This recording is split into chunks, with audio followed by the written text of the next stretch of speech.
Olá pessoal, tudo bem com vocês? Espero que sim, né? Sejam bem-vindos aqui a mais um vídeo no canal Aos 10. Eu sou Eliane, uma amazonense na França. E no vídeo de hoje eu vou trazer uma mensagem, que foi a mensagem que eu preguei no domingo na igreja. Eu queria compartilhar ela com vocês também. Então, espero que vocês ouçam com atenção e que ela seja de muito proveito para a vida de vocês. Os irmãos podem sentar e abrirem a Bíblia de vocês no livro de Juízes, capítulo 4, versículos de 18 a 24. Amém? Todos já encontraram? Quando eu cantei essa canção aqui, falando da família, eu pensei nela pensando exatamente no que ia falar aqui, né? Não que a palavra seja minha, a palavra é de Deus, né? Espero que o Senhor, como a gente já orou aqui, que Ele me use e Ele traga a mensagem dEle para o nosso coração, né? Muitas vezes é uma coisa que eu costumo dizer, antes de Deus falar com o povo, Deus fala primeiro com quem vai trazer a mensagem, né? E muitas vezes a gente até fica assim admirado de pensar, nossa, mas fulano está falando isso e nem vive aquilo que ele está falando. Porque a mensagem não é nossa, a mensagem é de Deus. Eu costumo fazer a comparação, a Bíblia compara a gente como um vaso, né? Um vaso, aqui a gente tem um vaso bonito, cheio de coisas, né? Cheio de flores, eu não sei o que realmente tem dentro. Mas a Bíblia compara a gente com um vaso de barro. E o precioso em nós é o Espírito Santo, é o que está dentro, não é o barro, não é o vaso que está de fora. Eu faço uma comparação mais atual, né? mais o nosso meio. Eu comparo a gente como um cano de água. E o que passa por dentro de nós, sim, é que é o precioso, é a água da vida. E não é o cano, né? Você não fica feliz, por exemplo, quando eu vi num bairro lá em Manaus, né? Estão gravando aqui, né? Essa é a nossa realidade no Brasil. Tem muito lugar que tem falta d'água. Então, quando a gente foi morar nesse lugar, não tinha água. Então, tinha a hora tal que dava água. E nessa hora era sagrada. Você tinha que estar disposto para ir lá no lugar e buscar água. Então, quando a gente voltava com as águas, a gente não agradecia o tambor, não agradecia a caixa d'água, não agradecia o cano, a gente agradecia a água, porque a gente agradecia a Deus, mas o que era importante pra gente não era o tambor e não era o cano, era a água. Então, é isso que eu queria dizer, que o precioso em nós não somos nós, é a água que passa por nós, que é a água do Senhor, né? O Espírito Santo de vida.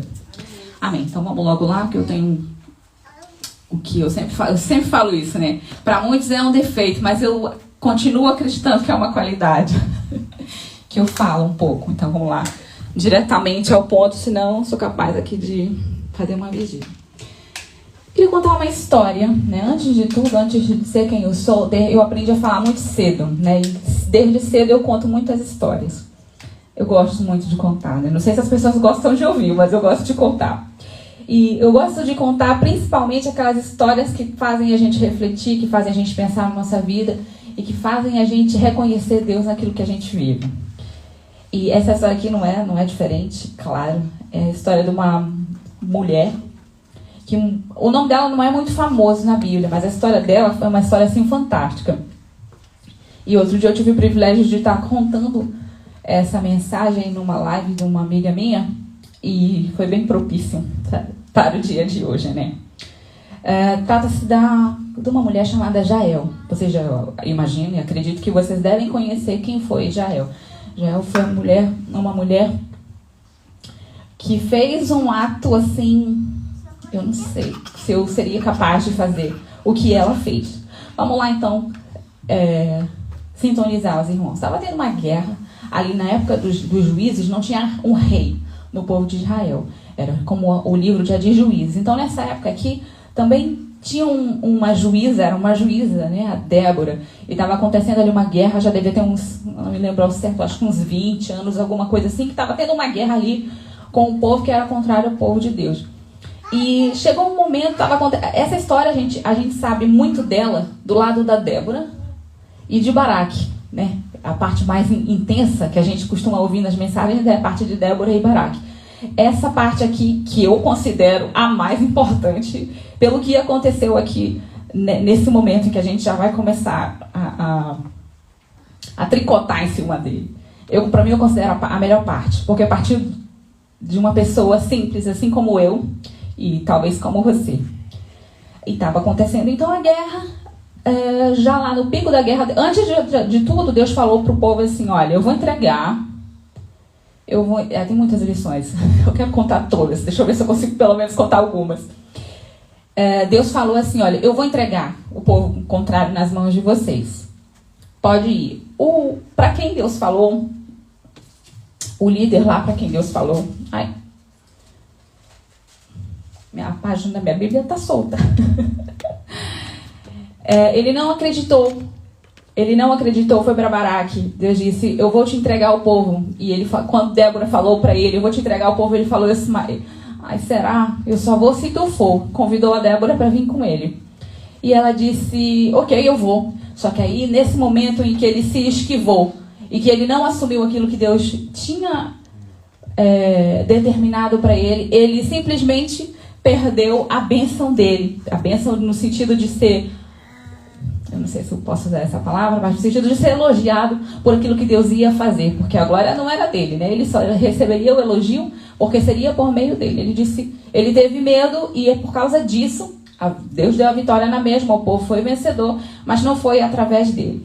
Tava lá o povo todo guerreando lá, né? Imagina, a gente não imagina, na verdade, o que seria, a gente imagina as guerras baseadas naquilo que a gente lê na Bíblia, né? Espada, e eu imagino pedra, imagino, sei lá, todas as coisas que não fazem muito parte da nossa realidade.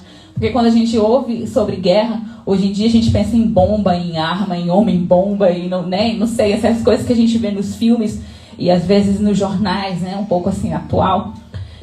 Era um pouco diferente disso. Mas estava acontecendo ali aquela guerra bem difícil, bem da época ali, com espada e tudo mais. A Bíblia diz que o chefe do exército contrário, né? Se chamava Císera, e ele já estava ali no finzinho da guerra, todos os soldados estavam já morrendo, né? Todo mundo ali, só faltava ele saiu do cavalo, caiu do cavalo, eu imagino que ele deve ter apanhado, não sei. Imagine aí, vocês, um homem derrotado, fugiu para o deserto, a pé. Deserto, falta d'água, imagina ele, já devia ter apanhado, a primeira coisa que a gente quer quando a gente está cansado é água, né? Ele estava cansado e tal. Foi para o deserto, lá no deserto ele encontrou uma casa.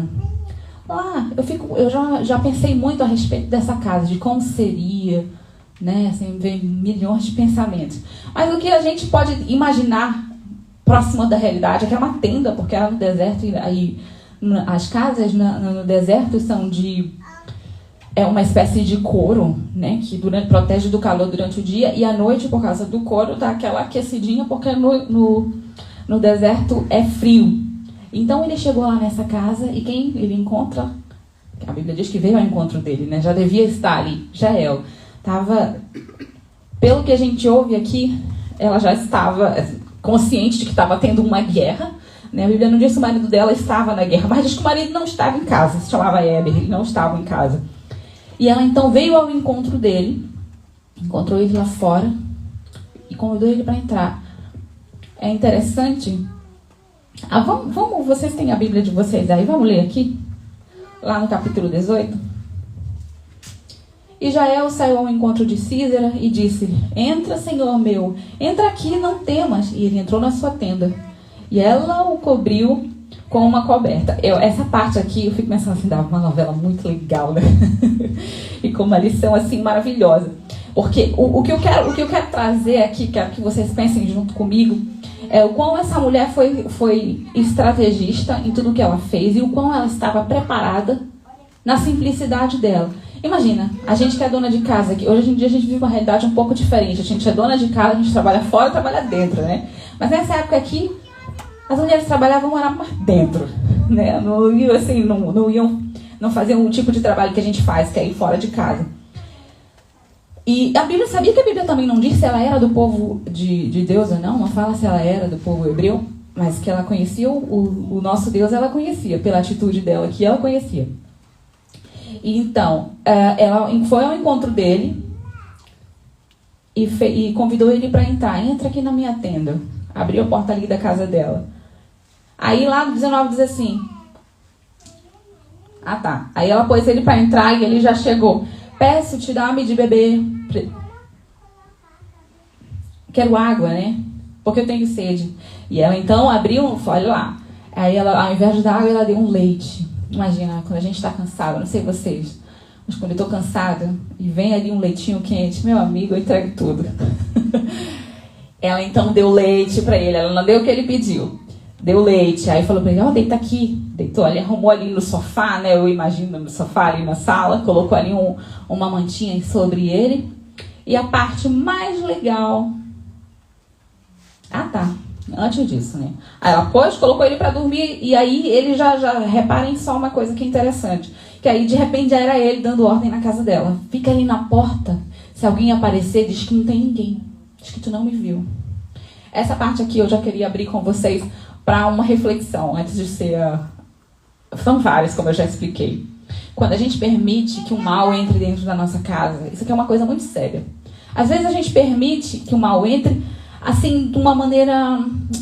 às vezes nem está escancarado. Às vezes a gente até sabe que aquilo que está entrando dentro da nossa casa, eu digo casa, mas você pode entender como sua própria vida, né? Quando a gente permite com que o mal entre, a partir do momento que você permite, já não é mais você que dá as ordens. Já percebeu isso? Tanto que a Bíblia compara com aqueles que cometem o pecado, a Bíblia fala escravo do pecado, né? Que já não é mais você quem manda, já é o pecado que está mandando. Então, repara aqui que quando o Cida entrou, ela convidou ele e falou, entra, ela com a estratégia dela na frente, entra. Aí ele entrou e de repente já era ele a dizer, olha, me dá água, olha, fecha a porta, não deixa ninguém entrar, já era ele dando as ordens. E eu acho legal que ela dá ali a volta, né? E mostra que é ela que está na direção. Eu acho isso fantástico. Reparem aqui, ele pediu água, ela podia ter dado água, ela deu leite. Não, quem está mandando, eu quando li isso aqui, eu pensei logo nisso. Não, quem manda aqui sou eu te dou água. Deu água e deu mais do que ele pediu. Deitou ele e cobriu ele aqui com uma manta. E logo então, no 21... é a parte que eu mais gosto de todas essas. Foi lá, pegou uma estaca da tenda. Estaca, quando a gente pensa em estaca, eu não sou a construtora, né? Apesar de eu ter acompanhado de perto a construção da nossa casa, nem sei se teve estaca. Teve alguma estaca lá em casa, Nelson? Teve, né? Então tá. Então, pra vocês verem como eu entendo de estaca. Mas eu sei que estaca... é que me veio uma palavra em francês agora. Mas imagine uma madeira grossa que dá ali o apoio central, ou pelo menos parcial, da tenda, né? Imagina uma tenda assim, simples, dessa que a gente aprende a escrever do tamanho das meninas ali, assim, né? O formato de uma casa, e uma tenda. Tenda demonstra o quê? Segurança. Segurança. Então ela foi lá na segurança dela. Alguém sabe, alguém ousa me dizer qual era a segurança dessa mulher aqui? A segurança dela, alguém ousa me dizer? A segurança dela era Deus. Ela tinha a presença de Deus dentro da tenda dela. No momento ali de dificuldade, ela soube o que fazer, porque ela estava preparada, e ela foi lá na estaca de segurança da vida dela, da casa dela, da fé dela, que era em Deus, e ela trouxe essa estaca. E para fazer o mais fantástico ainda, e até um pouco absurdo, de dizer como... Parece até assim que a gente está se gloriando, né? Aconteceu um assassinato aqui. Ela chegou com uma estaca, simplesmente pôs na cabeça dele. A Bíblia está de detalhe aqui, cadê? Lá no 21. Então Jael, mulher de Heber, tomou uma estaca da tenda e lançou mão de um martelo. Detalhe, né? Chegou-se mansamente a ele e cravou na testa, na fonte, né? De sorte que penetrou a terra. Estando ele, porém, no profundo sono e já muito cansado, e assim morreu. Olha só, quando eu fico pensando assim, meu Deus do céu, Deus é muito, né, assim, maravilhoso, né? Eu fico pensando, se Deus tivesse me contado uma história dessa, assim, eu acho que eu ia escrever um livro só dessa história aqui. Mas quando ele escreveu, quando ele inspirou, aqui acredito que foi Moisés, né? Juízes, acho que deve ter sido Moisés que escreveu. Foi bem sucinto aqui, mas uma coisa bem forte, mas em poucas palavras. E chegou a mulher e cravou uma estaca na cabeça dele, foi no chão, próximo assunto. Olha que interessante, né? Pensar aqui nesses detalhes, dessas coisas que ela usou. Ela usou estaca, a gente já falou aqui que a estaca era a segurança dela. A segurança era a presença de Deus, ela tinha. Olha um outro objeto legal que ela usou aqui. Ela usou um martelo. Um martelo. é bem difícil, né? Só naquele programa do Silvio Santos, que vocês lembram, né? Todo mundo aqui tem mais ou menos a minha idade. Então, que chegava lá e tinha três pregos, a pessoa tinha que dar uma martelada, não sei se era 3 chances, era alguma coisa assim. Em cada martelada, poucas vezes as pessoas conseguiam, com uma martelada, fazer um martelo e ir até o final, né? Mas o martelo, ele é um objeto que ele é um objeto de insistência. Dificilmente, como eu já falei, a gente consegue dar uma martelada e o martelo ir lá no fundo. Esse objeto me lembra uma coisa que é muito importante na nossa vida como cristão, que não pode deixar de ter. Alguém sabe dizer o que é? Tá parecendo escola bíblica, né? Persistência, insistência. Mas tem uma coisa que o crente tem que fazer todo dia. O que é? Buscar Deus todo dia, orar, ler a Bíblia, insistir todo dia. É todo dia. Então, ela já tinha ali a presença de Deus e ela tinha a insistência ali, o martelo, né? Todo dia. E onde foi que ela acertou? No pé dele, claro que era para ele não correr, né? No braço dele, que se ele quisesse dar uma abraçada não ia conseguir, né? Joelho. Não, ela deu na cabeça. E enquanto eu pensava que na cabeça, ela podia ter em qualquer parte, né? Ela podia, sei lá, jogar no negócio. Não. Ela estrategicamente foi na cabeça. A cabeça da gente, a cabeça é o que domina tudo, é o que manda em tudo. Então, trazendo para a nossa vida, não pensando nele aqui, né, em tudo que ele fez, em toda essa atitude aqui, né, desse assassinato, como eu já contei aqui, que aconteceu, mas pensando em nós mesmos, presença de Deus, a insistência aqui, não na cabeça do Cícera, mas na cabeça do Cícera aqui. Na minha cabeça, na sua cabeça, presta atenção. Insistindo com a presença de Deus todo dia. A Bíblia compara Jesus como o cabeça da igreja, né? Compara um pai de família como o cabeça da família. E compara não. Nós temos uma cabeça para pensar, para tomar decisão, para fazer a escolha certa. E quando eu pensei nisso, Deus me trouxe exatamente esses exemplos que eu estou trazendo aqui para vocês. De que tudo isso aqui aconteceu para que eu e você tivesse consciência de que é necessário a gente ter uma vida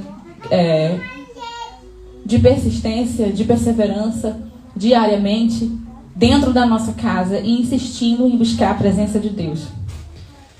Quando eu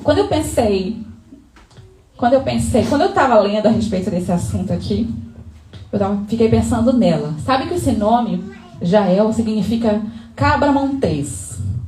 Bonito, né? Eu gostei dessa versão, assim, cabra montês.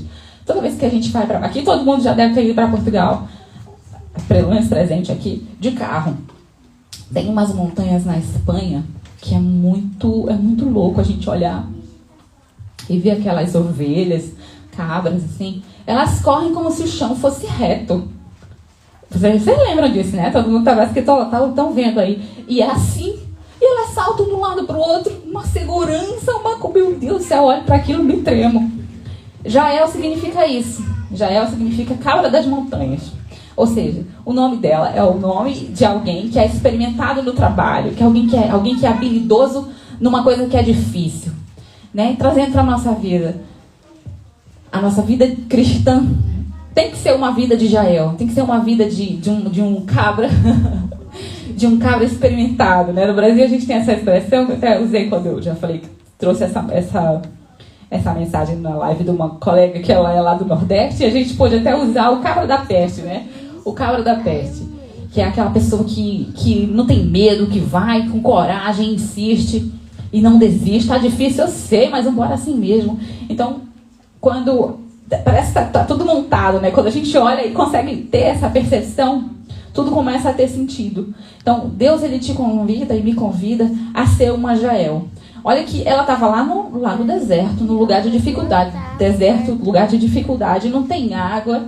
Tudo é muito difícil. Para chegar, a comida lá é difícil. Tem que, né? Eu não vou nem ficar entrando em detalhes aqui, porque com certeza vocês devem imaginar como é difícil morar num deserto. Bem como é difícil levar a vida que você levar a vida que eu levo. Uma vez eu estava falando a respeito de alguma dificuldade aqui da França, e alguém disse, ai, que triste, ficando triste em Paris. que sai a tua lágrima? Tu não tem vergonha de dizer que tu tá triste em Paris, não? Eu disse, gente, o que é isso? Dificuldade é dificuldade em qualquer lugar, né? Não é porque a gente mora aqui que a gente tem... Ai, as minhas lágrimas caem, sei lá, champanhe, porque eu moro aqui em Paris, não tem nada a ver. Então, dificuldade é dificuldade. Cada um é que sabe onde aperta o seu sapato, qual é o seu calo, né? Qual é a sua dificuldade. A gente não é superior e nem inferior a ninguém em relação ao seu problema. Cada um tem o seu. E graças a Deus que Deus nos dá aqui o discernimento de como resolver esses problemas, né? E então, voltando aqui para a história dela, que parecia assim, eu fico então comparando a minha vida com a vida da Jael. Nada a ver, né? Comparar aí tua vida com a vida da Jael. Nada a ver, como a gente diz, água e vinho. Mas olha só que interessante. Quando chegou o problema, acho que não sei se ela pensou na vida dela assim alguma vez. Menina, eu vou estar preparada, porque vai que vem aí alguém, né? Vai que o exército vira para essas bandas aqui, como é que eu vou fazer? Eu acho que ela não estava pensando nisso, não. Mas pelo que ela, a maneira que ela agiu aqui, era alguém que tinha comunhão com Deus. Que tinha comunhão com Deus. Eu gosto sempre de lembrar que quando a gente lê a Bíblia, quando a gente busca a Deus, Deus traz à nossa memória aquilo que a gente está mandando para dentro. Quando a gente era mais novinho lá em casa, tinha uma coisa que não podia, né? Cada casa tem a sua regra. Lá em casa tinha uma regra de não poder assistir novela. E principalmente aquela daquele canal que todo mundo conhece. Então lá em casa era, não pode assistir novela. Aí foi passando o tempo, aí um dia a gente perguntou, né? Assim, no pequenininho, do tamanho das minhas meninas, não faz atenção para o que dizem, não pode por causa disso. Mas quando a gente foi criando consciência, a gente, mas por que não pode? E aí o pai falou, sabe por quê? Porque lá eles ensinam princípios que não são os nossos. Se de repente você, imagina, se você é casado, lá ensinam traição, e que traição é normal, isso é só um exemplo. E aí você chega diante de uma situação dessa. Como a sua base está lá na novela, você vai agir igual lá, entendeu? Aí eu, tá, então tipo, é pra gente ter a reserva, né, de bom conhecimento do bem, para quando a gente chega na dificuldade, a nossa consciência, a nossa mente vai lá dentro, vai lá igual a Jael, vai lá na tenda, né, vai lá, o que tem? Tem mais taca. É assim que tem que agir. Entenderam o porquê que a gente tem que buscar Deus todo dia? É difícil, né? A gente sabe que é difícil. Quando a gente fala aqui, quando a gente lê na Bíblia, nossa, é tão fácil. Mas a gente sabe que não é fácil, né? Todo dia não é fácil a gente insistir na presença de Deus. A gente com os nossos quefazeres todos, que são todos importantes dentro de uma casa, dentro de uma família. Mas o convite dessa noite e de todos os dias, né? Do Espírito Santo na porta do nosso coração é: insista, insista. Eu já fui alguém que eu quis ganhar o mundo. Gente, quando eu era mais nova, eu sei, acho que todo mundo aqui que conheceu Jesus na juventude, a gente tem um fogo, né? Quando a gente é novo, então a gente é a nossa vez de ser a flecha, né? A gente quer ir mais longe, a gente quer ganhar o mundo. E eu com muita fome de Deus e tal, casei. É agora, Deus, é agora. Eu com mais um, a gente vai.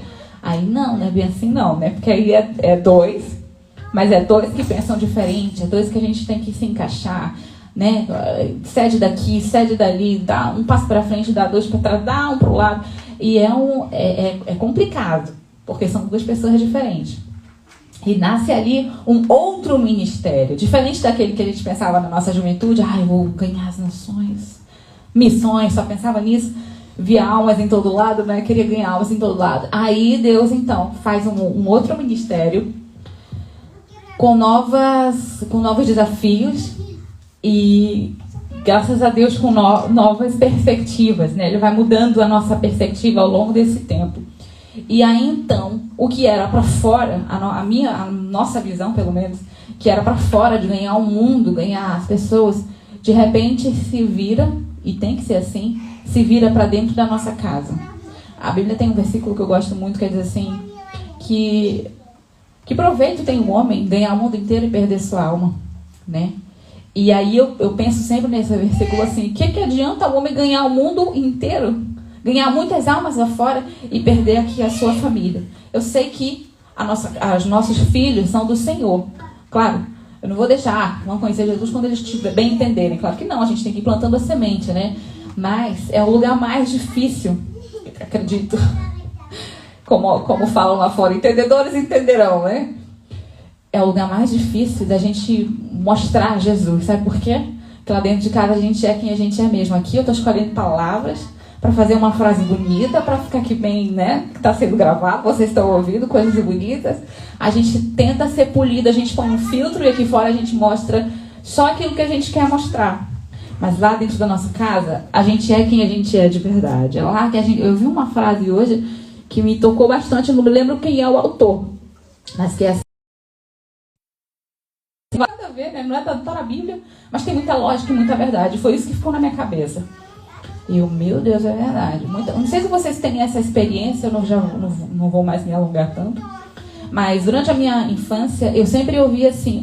Eu tenho muita lembrança da minha infância desde pequenininho, tá? Não vou contar tudo, fiquem tranquilos que eu não vou contar, que eu me lembro desde 2 anos. Mas, então, é só para dizer que eu me lembro da nossa vida, da vida da minha família, do meu pai, antes dele ser pastor. E da minha ansiedade por ele ser pastor. Eu pensava, papai vai ser pastor. E aí eu me imaginava, né? Ai, não sei, imaginava 1000 coisas. E não é bem assim, né? Não muda nada. Não muda nada. Mas eu ouvia muito as outras pessoas dizerem, filho de pastor é tudo desviado. Aí eu tinha 11 anos mais ou menos, quando o papai formou ali em teologia, assumiu numa igreja como pastor. E aí de repente, aquela ansiedade, aquela vontade de querer ser filha de pastor, porque eu imaginava que eu ia mudar minha visão, não sei o que eu imaginava ali. De repente ficou só pensando nisso. Filho de crente filho de pastor é tudo desviado. Tudo desviado, tudo desviado. Não. Aí eu comecei a procurar saber, mas por quê? Por que estão desviando, né? Eu pensava que o pai ia ficar pregando todo dia lá. Algumas vezes ficava, né, Matilde? Pregando lá em casa de manhã. A gente até brincava, que às vezes em casa o papai, nem tanto o papai, porque ele já tinha ali a postura de pastor, mas a mamãe, às vezes, ela tratava ele como um pastor em casa. Então, quando ela começava, eu já dizia, irmã, eu quero lhe passar a palavra, vem aqui tomar um café, assim, né, como se a gente estivesse na igreja. Mas era pela força do hábito. Para dizer, então, que é difícil, porque a gente vê quem a pessoa é, né? Eu trago de novo aqui, na frente dos outros, a gente põe um filtro, mostra uma coisa aqui, outra acolá, mas dentro de casa a gente é quem a gente é mesmo. Então, com o passar do tempo, eu fui percebendo o porquê que esses filhos de pastores ou filhos de crente eram desviados. E depois eu fiquei com tanto medo. Qual vai ser a minha vez, então? Do que será? Do que eu vou me desviar? Quando é que eu vou pro mundo? Né? Já fiquei tipo assim na fila. Já vou então. Se é para desviar, já vou. E percebi que uma coisa não tem nada a ver com a outra. Que primeiro, filho de crente não é crentinho, né? Crentinho não é. Tem que conhecer Jesus. É claro que, como eu lembro de volta aqui, que é difícil, mas que a nossa confiança, né, que a gente não tire os nossos olhos de Jesus, porque ele é que vai construir. Essa casa que a gente precisa, é Ele que vai construir, né? Eu sempre olho para as minhas meninas e quando a gente vai dormir, geralmente é o momento em que a gente passa mais junto, né? A gente passa o dia fora. E quando eu estou ali orando com elas, eu sempre me lembro disso. Senhor, eu me sinto tão incapaz. Sempre foi meu sonho ser mãe, desde muito pequena, assim, quando perguntavam qual é a sua profissão, o que você quer ser quando crescer, Eliane? Eu dizia, eu quero ser mãe. Eu quero ser mãe. Todo mundo quer ser professora, quer ser não sei o que. Não, eu quero ser mãe. Aí então, quando chegou a minha vez de ser mãe, quem é mãe aqui já sabe, deve ter se encontrado nessa mesma situação que eu. Até aquela hora assim que você diz, meu Deus do céu, sou eu. Mas eu não sei fazer, eu não sei como faz, como é que é? Alguém ensina? Né? Aí a gente ouve o conselho daqui, da colar. Aí tem conselho que não serve pra gente, aí dá uma impaciência. Essa semana, Deus é maravilhoso, porque essa semana eu tive uma crise de nervosismo lá em casa. Eu sei que eu não sou a única. Quando eu falo assim dessas coisas, eu sei que eu não sou a única. Eu também não estou me colocando como a mais importante. Ai, tá sofrendo. Não, eu sei que cada um, como eu já falei aqui, cada um tem seu Cícera que bate lá na sua porta, né? Mas quando a gente confia em Deus, Ele transforma aquilo que pareceu um desespero, né? Que foi o que eu não vou contar aqui isso em detalhes, mas quando eu comecei a orar, pedindo para que Deus me ajudasse nesse sentido, Ele me traz essa mensagem de hoje aqui, falando, olha aí, ó, tá vendo aqui o que essa mulher fez? Sozinha, com um problemaço na mão dela. E lembrando que ela tinha aqui duas opções, né? A Bíblia fala aqui também, mais à frente, mais atrás, que o marido dela era amigo, se é que a gente pode dizer, conhecido, né? Com o pessoal lá do outro exército, desse chefe aqui, inclusive, deveria rolar uma amizade. Imaginem vocês, ela tinha aqui. Se ela decidisse deixar esse cara vivo, eles iam ficar ali, ganhar ali, sabe Deus o que, né? Mérito, ganhar título, ganhar terra, seriam bem-aventurados, seriam, né? Eu acho que eles ganhariam ali uma boa paga por essa benfeitoria que ela, se ela fizesse essa escolha. Mas ela não fez, ela fez a escolha certa. Quando eu estava nessa minha crise de nervosismo essa semana, querendo botar, não é botar fogo, mas assim, querendo sair correndo pelo mundo afora, deixar todo mundo para trás, e Deus me disse assim, ei, peraí, deixa eu te dizer um negócio aqui rapidinho, ó. É o Císera que está chegando aqui na tua casa. Não corre para o lado contrário, não. Vai lá dentro. Vai lá na tenda. Vê lá qual é a estaca. Vê lá no martelo. E dá no meio da cabeça. Na cabeça desse mau pensamento. Na cabeça do inimigo das nossas almas, que é o grande perseguidor da família. Né? Eu não vou mais me alongar. E queria, inclusive, fazer uma oração. Eu olho muito assim, eu sei que num outro momento a gente já me foi dada a oportunidade de ficar com as crianças e a gente, né, por motivo de logística, a gente não pôde dar continuidade. É uma coisa que sempre toca o meu coração, né, as nossas crianças. Mas que a gente como família, que Deus venha nos dar capacidade todo dia e que a gente lute contra isso todos os dias, para que dentro da nossa casa a gente seja o exemplo dos nossos filhos. Será que você olhando aí para os seus filhos, eu estou falando muito filho, né? Eu sei que a galera ali não tem. Mas vocês também podem olhar para os nossos filhos, ué. Será que eles vão querer ser? Será que eles têm um exemplo de crente dentro de casa? Será que eles têm um exemplo de olhar e dizer assim, quero ser igual a mamãe, quero ser igual ao papai? Ou então dizer, menino, tá louco? Eu não. Se servir a Deus dessa maneira, tô longe. Entendeu por que o pessoal se desvia?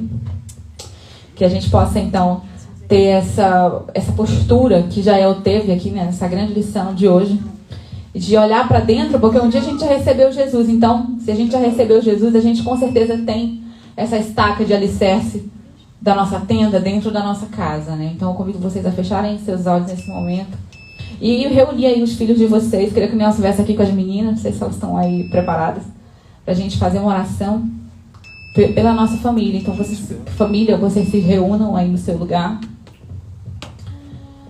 Porque a gente sabe que todo dia, quando a gente se levanta, é um dia de oportunidade, né? Que Deus nos deu, assim. A misericórdia dele se renovou, por isso que você se levantou, por isso que você está em pé hoje aí. E assim como você se levantou e Deus tem um plano para esse dia, o mal também tem, né? A gente não sabe, eu não sei o que Deus quer dessa menina aqui, ó. Mas eu sei que a palavra de Deus diz que a vontade dele é boa, perfeita e agradável. E eu não quero perder minhas filhas para o mundo. Eu quero que elas conheçam a Jesus. E se de repente eu estou sendo um mau exemplo dentro de casa, eu quero que o Senhor me ajude a transformar, né, esse mau exemplo num bom exemplo. Eu quero que elas olhem para mim e digam, a mamãe é uma Jael, o papai é um Jael. Até porque esse nome dá para os dois lados, né? Amém? Então vamos orar aí. Vocês podem fechar aí seus olhos. Amém. Senhor Deus e Pai que está nos céus, nós te agradecemos pelo privilégio, Senhor, de estarmos aqui reunidos no Teu nome, nesse dia, Senhor, e podendo falar um pouquinho de como o Senhor gostaria que nós fôssemos como família, como mães, como pais. Nessa hora, Senhor, eu queria lhe pedir que o Senhor tivesse misericórdia de nós, de cada família que aqui está reunida, Senhor. Nos ajuda a sermos exemplo para os nossos filhos, para que eles possam te conhecer através de nós, que eles possam nos encontrar, Senhor, orando, que eles possam nos encontrar apaziguando, Senhor, um problema, que eles possam nos encontrar sempre com um versículo na boca, Jesus, que eles possam ver em nós aquilo que o Senhor quer que eles vejam. Em nome de Jesus, ser com cada criança dessa, Senhor. Prepara o futuro delas, Jesus, que elas possam te conhecer, que elas possam te amar, Senhor, que elas possam, Deus, ser, como diz tua palavra, as nossas flechas, que elas possam ir muito longe, Deus, em nome de Jesus, levando o teu evangelho, Pai. Queria lhe pedir mais uma vez, Senhor, que nós como igreja aqui nesse lugar, nós não sabemos ao certo qual é o nosso futuro, o que o Senhor quer que a gente faça aqui nesse lugar, nessa terra tão distante, Senhor.